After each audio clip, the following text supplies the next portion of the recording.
മൂത്താപ്പാനെ കൊണ്ടുവരാന് ആരെ കൊണ്ടുവരാന് പൂത്താപ്പാനെ കൊണ്ടുവരാനോ 8 മണിൻ്റെ ഫ്ലൈറ്റിന് നാട്ടിൽ നിന്ന് അളിയാക്ക് കയറിയിട്ടുണ്ട്. ഏകദേശം ഇവിടെ ഒരു 11 മണിയാകുമ്പോൾ എത്തും. ഫ്ലൈറ്റും ട്രാക്ക് ചെയ്ത് ഞങ്ങൾ കട്ട വെയിറ്റിംഗ് ആണ് അളിയാക്കാക്ക് വേണ്ടിയിട്ട്. 10:25 ലാൻഡിങ് സമയമായിട്ടുണ്ട്. ഞങ്ങൾ എയർപോർട്ടിൽ പോവാണ്. ഇന്ന് പൊതുവേ കുറച്ച് തണുപ്പ് കുറവുണ്ട് കേട്ടോ. അളിയാക്ക് ഭാഗ്യമായിട്ട് തോന്നുന്നാലും തണുപ്പ് കാറിൽ കയറുന്നുണ്ട്. ഫ്ലൈറ്റ് ലാൻഡ് ചെയ്ത് കണ്ടതിന് ശേഷമാണ് ഞങ്ങൾ വീട്ടിൽ നിന്ന് ഇറങ്ങുന്നത്. വീട്ടിൽ നിന്ന് ഏകദേശം 10 മിനിറ്റുള്ള എയർപോർട്ടിലേക്ക്. അളിയൊക്കെ നല്ല വിശന്നിരിക്കാറ്. രാത്രിയല്ലേ ഫുഡൊന്നും പ്രത്യേകിച്ച് കഴിച്ചിട്ടുണ്ടാവില്ല. അപ്പോൾ ഷവർമ്മ വാങ്ങിക്കാന്ന് വെച്ചിട്ട് ഒരു കടയിൽ കയറിയതാണ് കേട്ടോ.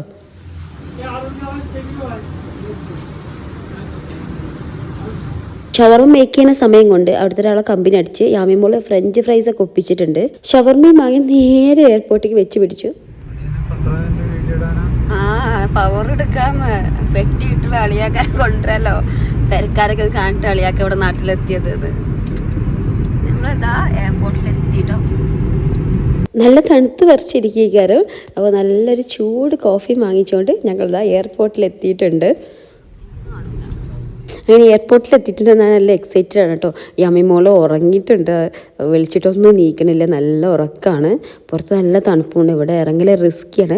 അതുകൊണ്ട് പിന്നെ ഇവിടെ ഇറങ്ങിയാലും അധികം സംസാരിക്കാനൊന്നും പറ്റില്ല. അപ്പം ഞങ്ങൾ നേരെ ഒരു പോയിന്റ് നിശ്ചയിച്ചിട്ട് ഞങ്ങൾ 2 വീട്ടുവരുമ്പാട് അങ്ങനെ പോവാം കേട്ടോ. അളിയാക്കാൻ പിക്ക് ചെയ്യാൻ ആൾ വന്നിട്ടുണ്ട്. യമ്മിമോൾ ഇതാ ബാക്ക് സീറ്റിൽ കിടത്തി ഞങ്ങളിതാ പമ്പിലെത്തിയിട്ടുണ്ട്. പമ്പിലിറങ്ങി അവരെ വണ്ടി വന്നിട്ടുണ്ട് കേട്ടോ. ഇന്നോവയിലാണ് അവർ. അളിയാക്ക അൽഹർജിലാണ്. ഇവിടുന്ന് ഏകദേശം ഒരു 80-85 കിലോമീറ്റർ ഉണ്ടാവും. അങ്ങനെ പമ്പിൽ പോയിന്റിൽ ഞങ്ങളെല്ലാവരും ഇറങ്ങി. 2 കൂട്ടുകാരന്മാരായിരുന്നു വന്നിട്ടുണ്ടായിരുന്നത്. അളിയാക്കാനെ കണ്ട പാടെ കയ്യോടെ ഞാൻ ചൂടോടെ ആ ചായ അങ്ങോട്ട് കൈമാറിയിട്ടോ. അളിയാക്ക് കൊടുന്ന ലഗേജിൽ 2 ബോക്സാണുള്ളത്. ഒരു ബോക്സ് ഫുള്ളായിട്ട് ഞങ്ങൾക്ക്, മറ്റേ ബോക്സിൽ കുറച്ച് സാധനങ്ങൾ ഞങ്ങൾക്കുള്ളതാണ് കേട്ടോ. അപ്പോൾ അതാക്കറോ ആ കുറച്ച് സാധനമുള്ള ബോക്സ് പൊട്ടിച്ചിട്ട് അതിന്ന് എടുക്കുകയാണ് കേട്ടോ. ഇതിലെന്തൊക്കെയുള്ളതെന്ന് വീട്ടിൽ നിന്ന് വിളിച്ചപ്പോൾ കാക്ക പറഞ്ഞു തന്നിട്ടുണ്ടായിരുന്നു കറക്റ്റായിട്ട്. ഇത് നിങ്ങൾക്കുള്ളതാണ്, ഇത് അവിടേക്കുള്ളതാണ്, ഇവിടേക്കുള്ളതാണെന്നൊക്കെ പറഞ്ഞു തന്നിട്ടുണ്ടായിരുന്നു. ഞാൻ അളിയാക്കാക്ക ഇതൊക്കെ ഒന്ന് പറഞ്ഞു കൊടുക്കുന്നുള്ളൂ കേട്ടോ. ഓപ്പൺ ചെയ്ത് നോക്കിയപ്പോൾ ഒരു അച്ചാറിൻ്റെ കുപ്പി ഉണ്ടായിരുന്നു. അതിൻ്റെ വെള്ളം കുറച്ച് ലീക്കായിട്ടുണ്ട്. വേറെ കുഴപ്പമൊന്നുമില്ല. ഞങ്ങൾക്ക് ആവശ്യമുള്ള സാധനങ്ങളൊക്കെ എടുത്ത് ബാക്കി അത് തന്നെ വെച്ച് പെട്ടി അതുപോലെ തന്നെ മടക്കി വെച്ചു. യാമിമോൾ വണ്ടിയിൽ നല്ല ഉറക്കമാണ്. ഓൾ ഉണർന്ന് നോക്കാൻ വേണ്ടി പോയതാട്ടോ. അപ്പോൾ ഏതായാലും അളിയാക്കൊക്കെ എടുത്ത് ഫുഡും കൂടി എടുത്ത് ഒരേ കയ്യിൽ കൊടുക്കണം, അല്ലെങ്കിൽ മറന്നു പോകും. ഓൾറെഡി ഒരു കുറച്ച് ഫുഡ് വാങ്ങി വെച്ചിട്ടുണ്ടെന്ന് പറഞ്ഞു.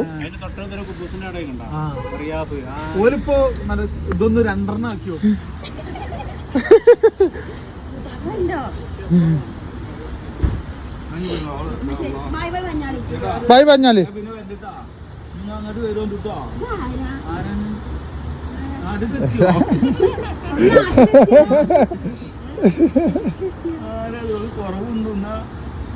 കുറച്ചധികം നേരം ഓരോട് അങ്ങനെ സംസാരിച്ചിരുന്നു. നല്ല തണുപ്പുണ്ടായിരുന്നു പുറത്ത്.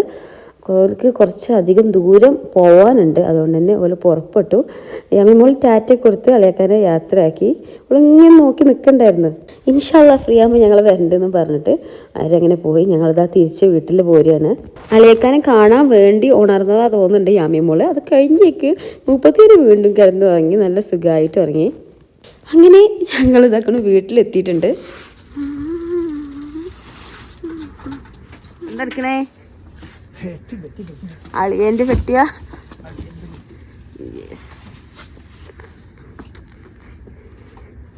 എടുത്തിട്ട് പൊന്തിണില്ലേ? എടുത്തിട്ടാണേ എന്താണ്? പെട്ടി പെട്ടി പെട്ടി വണ്ടി നോക്കിയതോ?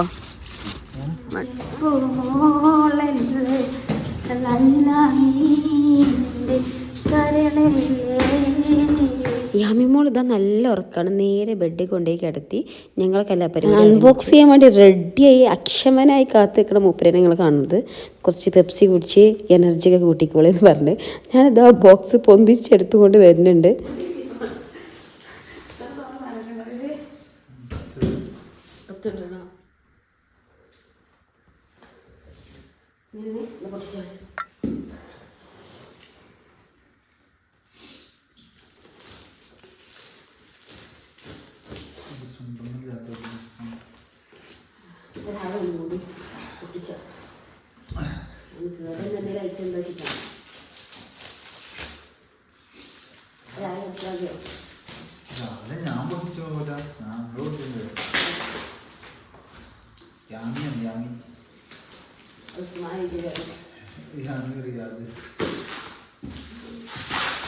വീട്ടിൽ നിന്ന് കൊടുത്തയച്ച പെട്ടിയല്ലേ, എന്തെങ്കിലുമൊക്കെ നല്ല അത്യാവശ്യത്തിൽ നമ്മൾ സർപ്രൈസും കാര്യങ്ങളൊക്കെ ഉണ്ടാവുമെന്ന് പ്രതീക്ഷിച്ചതാ.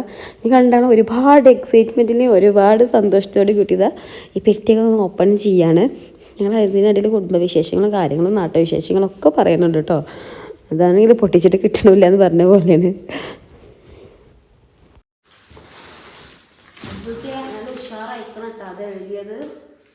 ഇപ്പം നാട്ടിൽ നിന്ന് ആര് പെട്ടി കെട്ടണമെങ്കിലും റിസൂട്ടിയാണ് കേട്ടോ അതിൻ്റെ പേര് എഴുതൽ. നല്ല അടിപൊളിയായിട്ട് പേരൊക്കെ എഴുതലുണ്ട്.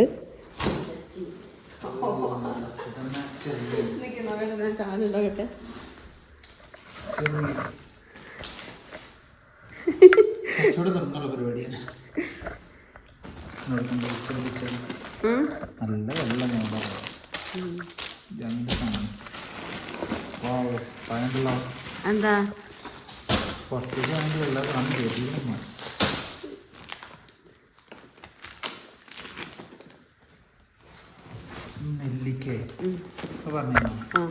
ഇതെന്താ സൗദിയിൽ ചെറിയ ഉള്ളി കിട്ടൂല നിങ്ങൾ അതിശയപ്പെടണ്ട.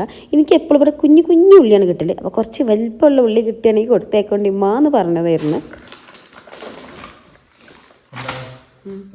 പിന്നെ പെട്ടിയൊക്കെ ഒന്ന് തുറന്നൊന്ന് ചെക്ക് ചെയ്ത് അതുപോലെ തന്നെ വെച്ചു. ഇത് തേങ്ങ ചിരയതാണ് കേട്ടോ. ഉമ്മ 15 ഉണ്ട് എന്നാണ് പറഞ്ഞത്. പക്ഷെ അത് കണ്ടിട്ട് 15 ഒന്നും അല്ല തോന്നുന്നുണ്ട്. ഒരുപാട് ക്വാണ്ടിറ്റി ഉണ്ട്. ചെറിയ ചെറിയ കവറിൽ അറേഞ്ച് ചെയ്ത് വെച്ചാണ് നമുക്ക് ഉപയോഗിക്കാൻ സുഖമാണ്. വെളിച്ചെണ്ണയും തേങ്ങയും നമ്മുടെ നാട്ടിൽ അത്ര നല്ലത് വേറെ ഇല്ല. യാമിമോളും പപ്പനെനിക്ക് അടുത്തിറക്കി ഞാനിതാ ചെറിയ പാക്കറ്റ് കൂടി അൺബോക്സ് ചെയ്യാൻ വന്നാണ്. റൂബിക്ക് എനിക്ക് ഭയങ്കര ഇഷ്ടമാണ്. അതുപോലെ തന്നെ ഇവിടെ ഞാൻ ഇതുവരെ കണ്ടിട്ടില്ല സാധനം.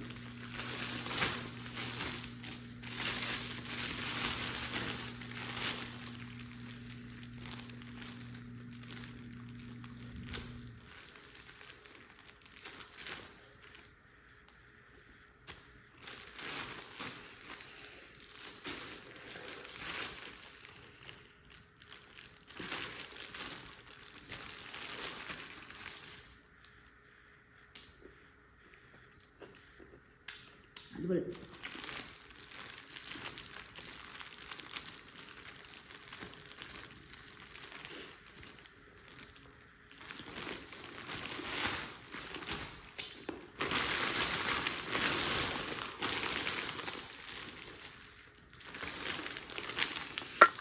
നല്ല മാങ്ങാച്ചാറോ വേണ്ടത് കൊതിച്ച് പിന്നെ കഴിക്കാം. അവിടെ ഇരിക്കട്ടെ. ഈ അച്ചാർ മാങ്ങച്ചാർ എനിക്ക് അതിൻ്റെ സ്മെല്ലൊന്നും തന്നെ മനസ്സിലായിട്ടോ. അസാധ്യമാണെന്നു. അടിപൊളി വേറെ ലെവല്. അയ്യോ അത് എന്താണ് അതങ്ങനെ ഇരിക്കട്ടെ. എന്താണ് മനസ്സിനൊരു കുളിർമ. ഞാൻ ഇപ്പോൾ ഈ വീഡിയോ എഡിറ്റ് ചെയ്യുമ്പോഴും വോയിസ് ഓവർ കൊടുക്കുമ്പോഴും ഫുള്ള് ഞാനതങ്ങനെ റൂബിക്ക് ഇരുന്ന് കഴിച്ചുകൊണ്ടാണ് കേട്ടോ പറയണത്. നേരം വെളുക്കുമ്പോൾ തീരും എന്നാണ് തോന്നാറ്. അപ്പോൾ ഓക്കെ ബൈ ബൈ. ഞാനും പോയി ഉറങ്ങട്ടെ, സമയം ഒരുപാടായി. എത്ര ലഗേജ് കിട്ടിയാലും നമ്മൾ ആഗ്രഹിച്ച് വാങ്ങിയ കുറച്ച് സാധനങ്ങൾ എപ്പോഴും എടുക്കാൻ പറ്റാറില്ല. അങ്ങനെ കാക്കി ഞങ്ങൾക്ക് സ്പെഷ്യലായി വാങ്ങിയ സാധനങ്ങളാണത്. അത് കൊടുത്തേക്കാൻ പറ്റാത്ത സങ്കടം പറയുന്നു കാക്കി ഉമ്മയും.